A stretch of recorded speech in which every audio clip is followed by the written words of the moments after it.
నమస్తే. నేను ఎన్ఆర్ఐ రామ్.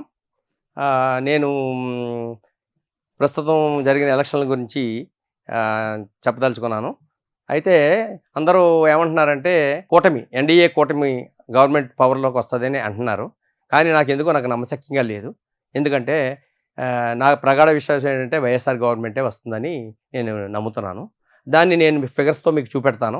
ఎందుకు వాళ్ళకున్న మెరిట్స్, డీమెరిట్స్ ఏంటి అనేది చూపెడతాను నేను. ఏ గవర్నమెంట్ అయినా రావాలంటే ప్రభుత్వ వ్యతిరేకత ఉంటది. ఆ వ్యతిరేకత ఏ లెవెల్‌లో ఉంటది, ఏ పర్సెంటేజ్‌లో ఉంటదనేది పోలిస్తే ప్రభుత్వ వ్యతిరేకత అనేది ఏముంటదంటే, గతం ఒకసారి ఓటు వేసిన తర్వాత మళ్ళీ వ్యతిరేకత రావాలంటే అనుకోని సంఘటనలు, ఏదో అరాచకం, సోషల్ అన్రెస్టు, ఇలాంటి ఇండివిడ్యువల్‌గా హెరాస్మెంటు, ఇలాంటి వాటి వల్లే వస్తది.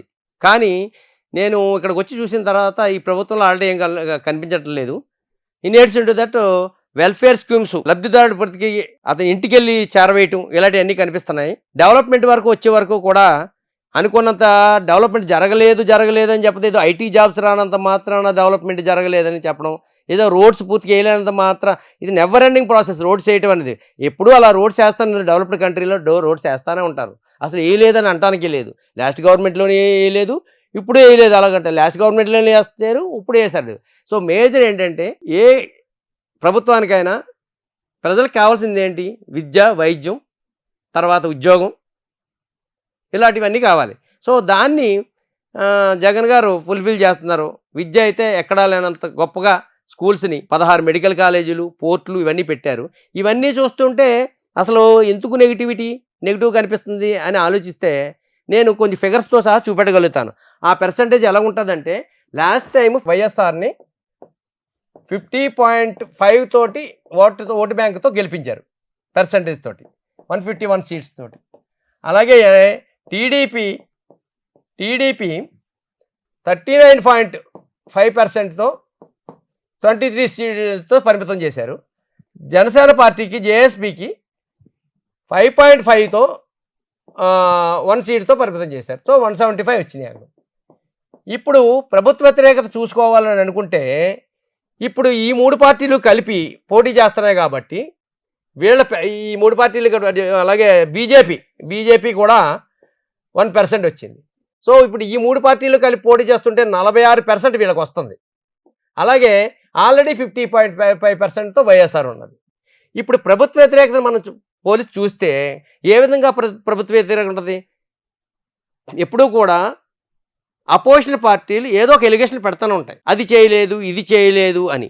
అలా ఏం చేశారని చెప్తే అది వాళ్ళ నైజం. ఒక గవర్నమెంట్ని దించేయడం కోసం, లేకపోతే తన గవర్నమెంట్ రప్పించుకోవడం కోసం ఏమైనా ఎలిగేషన్ చేస్తారు కూడా. రియాలిటీకి వచ్చేటప్పుడు చూస్తే ఓటర్ ఏమనుకుంటాడంటే, ఓటు వేసేటప్పుడు నాకు ఈ గవర్నమెంట్ మంచిదా, లేకపోతే కొత్త గవర్నమెంట్ రప్పించాలని ఆలోచించినప్పుడు ఇవన్నీ ఆలోచిస్తారు. వెల్ఫేర్ స్కీమ్స్ చాలా బాగా చేస్తున్నాడు జగన్. ఇప్పుడు అపోజిషన్ పార్టీ కూడా వెల్ఫేర్ స్కీమ్స్ లేవు, అందులో కరప్షన్ జరిగిందని కానీ చెప్పడానికి లేదు. డైరెక్ట్గా ఓటర్కి చేరిపోతుంది. స్కూల్స్ బాగున్నాయి, పోర్ట్స్ వచ్చినాయి. ఓన్లీ థింగ్ ఏంటంటే ఉద్యోగాలు మాత్రం కొంచెం ఇంకా తక్కువగా వచ్చినాయి. ఆ ఉద్యోగాలు అంటే రేపే ఉద్యోగాలు రావు కాబట్టి వాలంటీర్ వ్యవస్థ ద్వారా కొంత ఆయన ఫుల్ఫిల్ చేశాడు. మేబీ నెక్స్ట్ 5 ఇయర్స్లో చేయగలుగుతాడేమో. ఇలాంటి ఆలోచన విధానం ఉంటుంది రేపు పొద్దున. అదే ఆల్రెడీ లాస్ట్ టైము 13వ తారీఖున ఓటేసిన మెంటాలిటీ ఇలా ఉంటుంది. సో ఆ విధంగా ఆలోచిస్తే వైఎస్ఆర్ గవర్నమెంట్కే ఫేవరబుల్గా కనిపిస్తుంది ఓటర్ యొక్క మైండ్ సెట్. ఆ మైండ్ సెట్ ఓటర్ కనిపిస్తుంది. పైగా ఏదైనా యాంటీ 1 or 2% కంటే తగ్గదు అది. ఆ 1 or 2% తగ్గినా వాళ్ళకున్న 50.5 నుంచి 1% తగ్గి వీళ్ళకి 47% యాడ్ అవుద్ది. మిగిలిన అదర్స్కి, కాంగ్రెస్కి, లేకపోతే మిగిలిన ఇండిపెండెంట్స్కి వీళ్ళకి ఏదో 4% ఉంటుంది. పోయినా ఈ 1% 48 అవుతుంది, 50.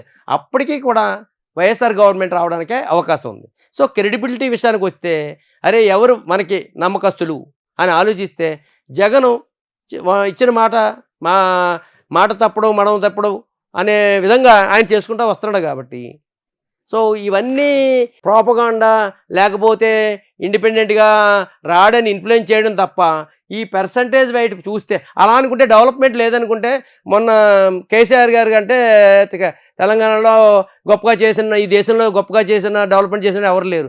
ఆ గవర్నమెంటే ఓడించేశాడు. సో అల్టిమేట్గా ఓటర్ ఏం చూస్తాడంటే, నా వరకు ఏమందుతుంది అని ఆలోచిస్తాడు. ఆ విధంగా అందుకున్న ప్రతి వ్యక్తి కూడా కంపల్సరీ ఓటు ఆయనకే వేస్తారు. కొత్త ఆయన వచ్చి ఇస్తాడా? నమ్మకం లేదు. ఆయన ఇవ్వని దాఖలాలు కూడా ఉన్నాయి, ఫుల్ఫిల్ చేయనివి ఉన్నాయి. సో ఇలాంటి ఫ్యాక్టర్స్తో చూస్తే, సో వాలంటీర్ వ్యవస్థ ద్వారా కానీ, ఇప్పుడు ఈ స్కూల్స్ ద్వారా కానీ, మెడికల్ కాలేజ్ ద్వారా ఇమీడియట్ నెసెసిటీని కల్పించారు కాబట్టి ఆయన మీదే నమ్మకం ఉన్నది. కరప్షన్ వరకు వచ్చేటప్పుడైతే డైరెక్ట్గా అందజేస్తున్నాడు కూడా, అందులో కరప్షన్ ఏమీ లేదు. కరప్షన్ ఉందని చెప్పడానికి కూడా ఏమి అపోజిషన్ వాళ్ళకి పాయింట్ దొరకట్లేదు. ఓన్లీ థింగ్ ఏంటంటే ఐటీ జాబ్స్ రాలేదు, ఇండస్ట్రీలు కట్టలేదు. ఇండస్ట్రీలో ఐటీ జాబ్స్ కట్టాలంటే ఇన్ఫ్రాస్ట్రక్చర్ డెవలప్ చేయాలి, అది టైం తీసుకుంటుంది కొంచెం.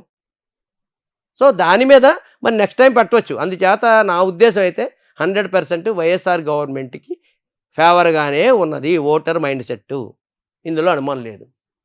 Thank you.